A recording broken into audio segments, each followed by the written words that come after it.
A top climate scientist resigned from the Agriculture Department this month. Ziska says the USDA buried his research. First thing I thought was, well, this is no longer about the science. This is about somebody's ideology. He's one in a line of researchers who've left the federal government because they claim the administration is censoring climate science. This is Trump on Earth. I'm Julie Grant.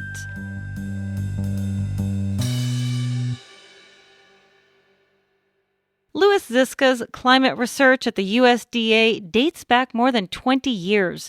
He's published studies on the impact of climate change on everything from crop production and food security to plants like ragweed and poison ivy, and most recently his groundbreaking work on how increased carbon in the atmosphere decreases the nutrients in rice, a staple food for 600 million people worldwide. Over the past couple of weeks, Dr. Ziska has been settling into a new job at Columbia University in New York, and he joins us now. Hi, Dr. Ziska. Hi, how are you? So, as we mentioned, after 2 decades with the USDA, you recently resigned. Why? What happened? I was growing disillusioned with the ability of my work to make any inroads with respect to dealing with the challenges posed by climate change and food security.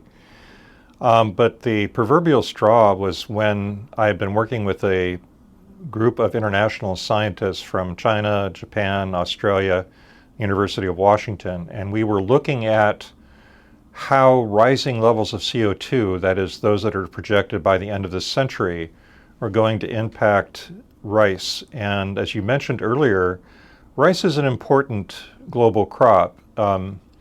There are about 2 billion people in the world where rice is a part of their daily diets. And so what we did is we began looking at how these levels of CO2 under field conditions for about 18 different varieties of rice grown in China and Japan were being impacted. And what we found was that if you look at an integrative assessment of rice, that is to say protein, nutrients, mineral nutrients like iron, as well as vitamins, we found that there were adverse effects of CO2 on reducing protein, on reducing things like iron and zinc, but also on some of the vitamins that are part of rice's profile. And then we took that information and we applied it in sort of an economic sense, so that if you are, for example, a poor country like Bangladesh, about 2/3 of your calories come every day from the rice that you consume. So what we did then is to look at, well, the 600 million figure comes from the poorer countries that rely heavily on rice as their primary food ingredient. So overall, what we found was important. And we did what we normally do. We sent a permission to be submitted. We received permission. We sent it to the journal. The journal accepted it and said, oh, and by the way, you might want to do a press release on this. So I went to the USDA communications staff, we did a press release, everything so far was proceeding as normal. And then something strange happened. We got a response from the media people at USDA that said, oh no, the national program staff, the same program staff that approved the paper in the first place, is now saying that your data do not support the conclusions of the paper. What happened from there? What did you think? First thing I thought was, well, this is no longer about the science. This is about somebody's ideology that if you present them with peer-reviewed evidence that rising CO2 is affecting rice nutrition, the response should not be, oh, well, your data don't support the evidence. It should be, if they had any concerns, they should have voiced those concerns prior to the paper being submitted, which is why, we sent it to them in the first place. So that indicated to me anyway that there was a paradigm shift in how science was being treated at USDA. And that's when I realized I needed to leave the agency.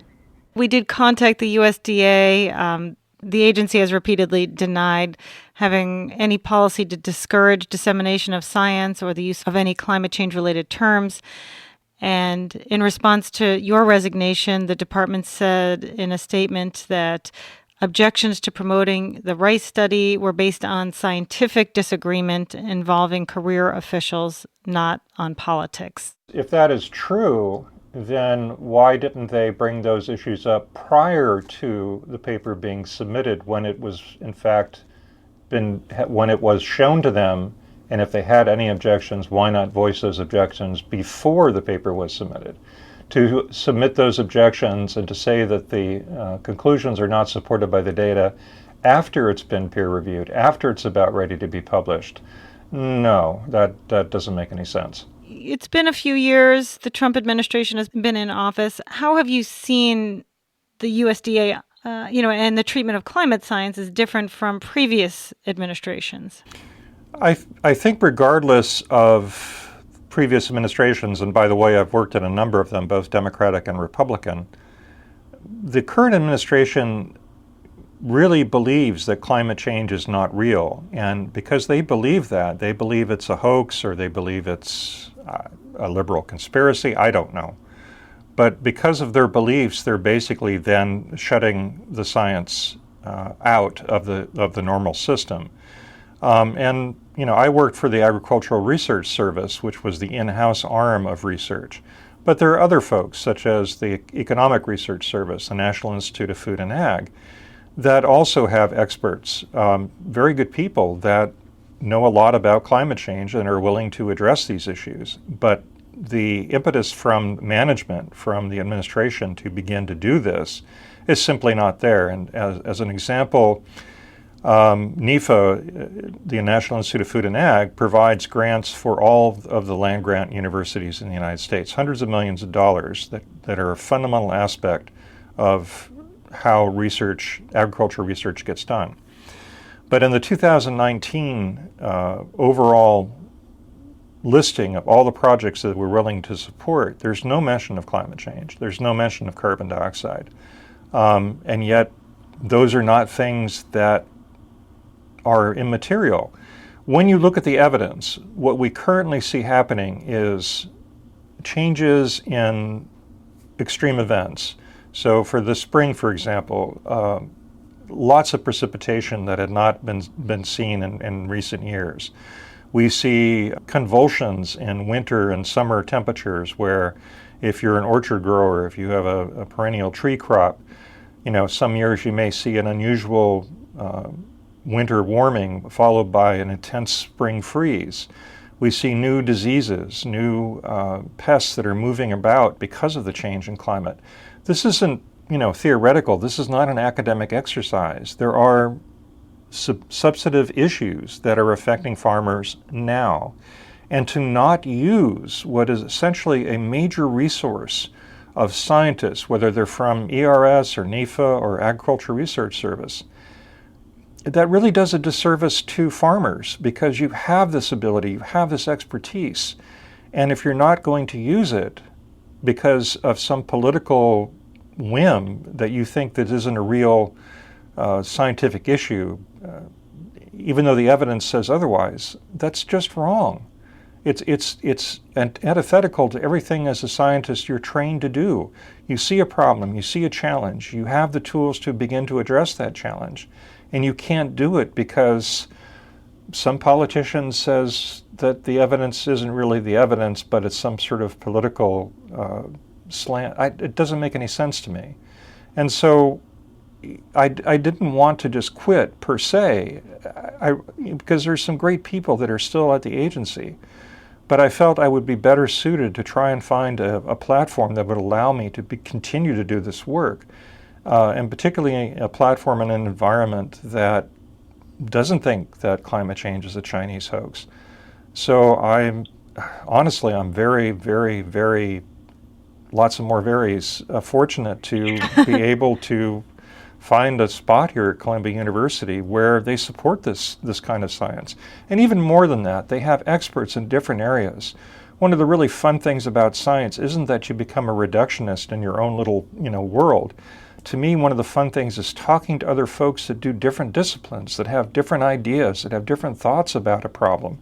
I learn so much from them, and I hope they learn from me, and we begin to sort of synergize in ways, new imaginations, new innovations, ways to begin to address this problem. So it's been, Dickensian in a way. It's both the best of times and the worst of times.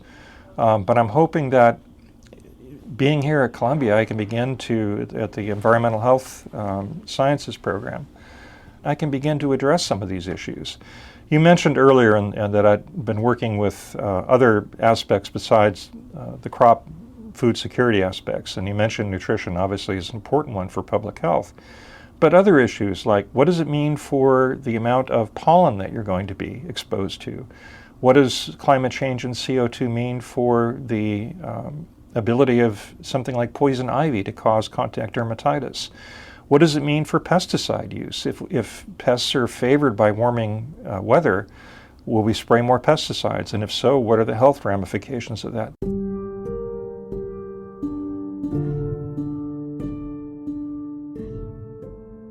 There's so many, really interesting, very real issues that need to be addressed that we're just not getting to, in part because of this political slant that climate change isn't real. It's whatever epithet they use to describe it. I think of it not so much as climate warming, but as climate warning, that there's a warning out there that things are going to get, worse unless we begin to use the resources that we currently have as a country to begin to address that.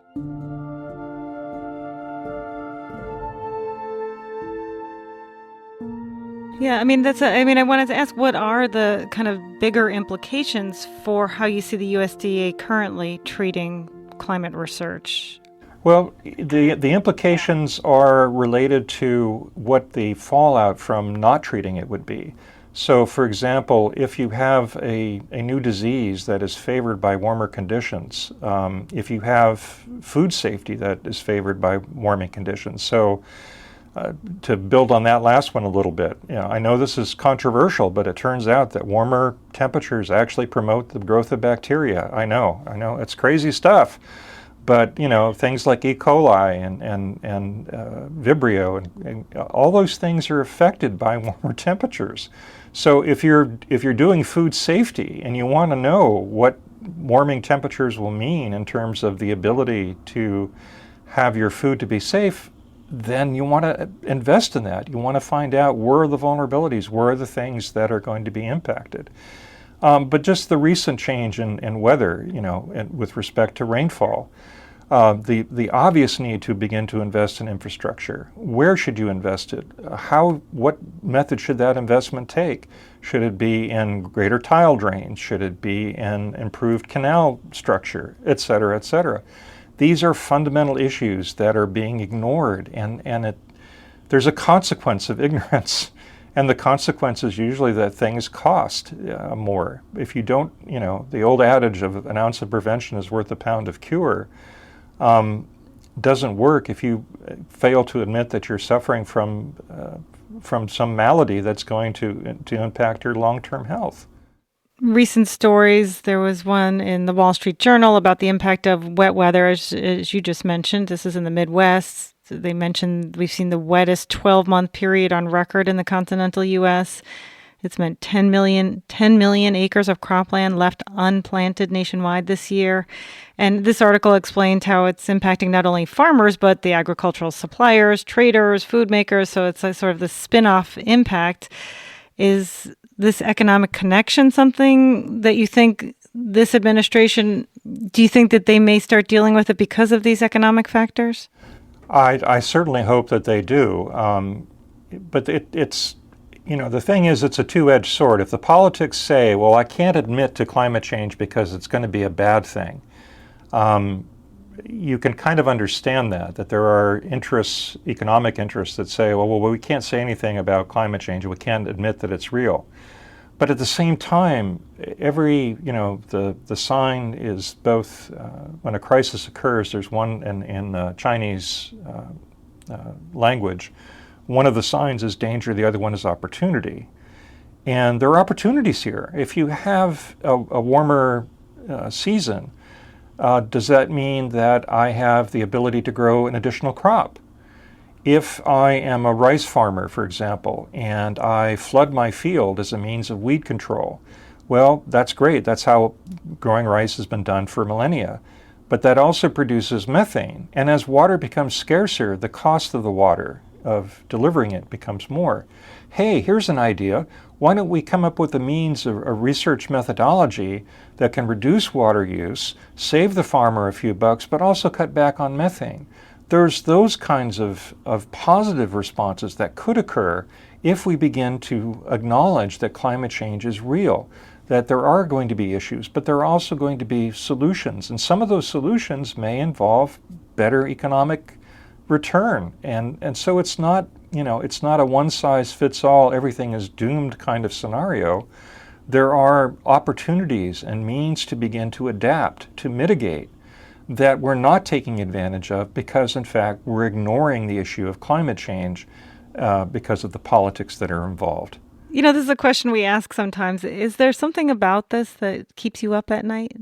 Basically, the thing that I worry about the most is that related to population. We have almost 8 billion now. Well, we are expecting at least 9 billion by the middle of the century and 10 billion by the end of the century, maybe more.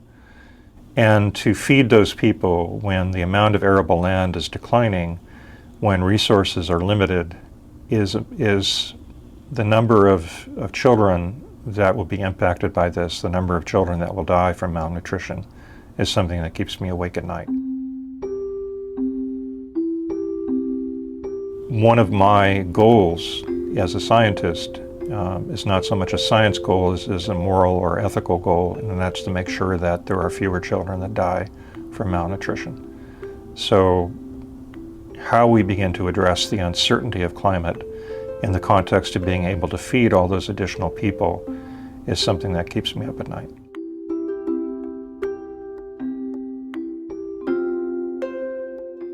We know that in the last election, many rural communities supported President Trump. Would you expect people in those communities to start making connections between an administration that is not dealing with this issue or calling it a hoax and what they may literally be seeing on the ground on their fields and in their communities? Do you think people are starting to make those connections?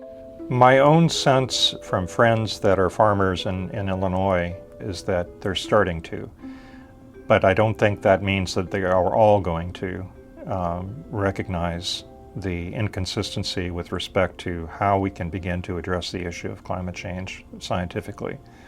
I think that some folks are awakening to the fact that climate change is not a hoax, that it's something that they're seeing in real time, that it has important consequences. And I think that as a result of that, they may begin to question some of the current administration's policies, particularly policies and priorities when it comes to putting in the resources, financial and otherwise, to begin to address climate change from a research or scientific point of view. What's next for you now that you've left government and you're working in academia? What do you see as your next steps in terms of your research? I think I want to try as much as possible to focus on the nutritional aspects. And one of the things that the rice paper that we talked about earlier is really interesting is that plants are very adaptable. Plants are some of the most fascinating biology on the planet. And I know that seems weird because we all kind of suffer from a plant blindness, I guess. You're traveling on the freeway and it's just green on the side. But plants are really fascinating organisms. They can do all sorts of things. Perhaps most importantly, they're at the bottom of the food chain. They have that unique ability to take sunlight and water and nutrients and carbon dioxide and make food. So they're essential to all living things. All animals require plants. So one of the interesting things that we're looking at is that as the atmosphere becomes carbon rich, what we're finding is that chemically plants are making more carbon-rich compounds. So in the rice paper I mentioned earlier, for example, we looked at vitamin E. Well, vitamin E is all carbon. There's no other nutrients in there. And it actually went up. But when you start looking at some of the B vitamins, which have more nitrogen in them, they went down. So we think that the result of having a carbon-rich atmosphere may mean that carbs may go up, but other minerals like zinc and iron and nitrogen, which is kind of a substitute for protein, go down. So we think that there is a global or potential global ubiquitous effect of rising CO2 when it comes to nutrition. And not just nutrition of people. I know obviously we want to focus on that. That's important. But we also want to begin to look at other aspects of the food chain. What happens if this change occurs for pollinators?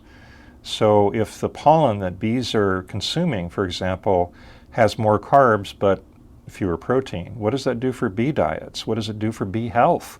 What does it mean for pollinator populations? What does it mean for the entire food chain, not just people? So that's one of the major interests that I currently have, and I think there are others here at Columbia that are interested in that as well. Another aspect is to look at plant-based medicines. We get, whether you recognize it or not, a lot of our current medicines are still synthetic, but those come from nature. Many of them come from plants. So if we're doing this shift in plant chemistry, what are the implications of that shift in terms of plant-based medicines? Because there are about 2 billion people in the world that don't go to the corner Walgreens to get their prescription filled. They have basic plants that they've used for medicine over millennia. So how is the sudden rise in carbon dioxide, how is the change in climate going to affect where those plants grow and their health as a result of that?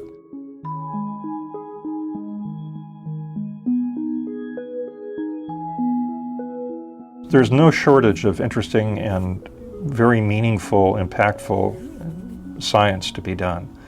I'm just hoping very much that now that I'm at Columbia, I will have the means and the opportunity to begin to look at that science.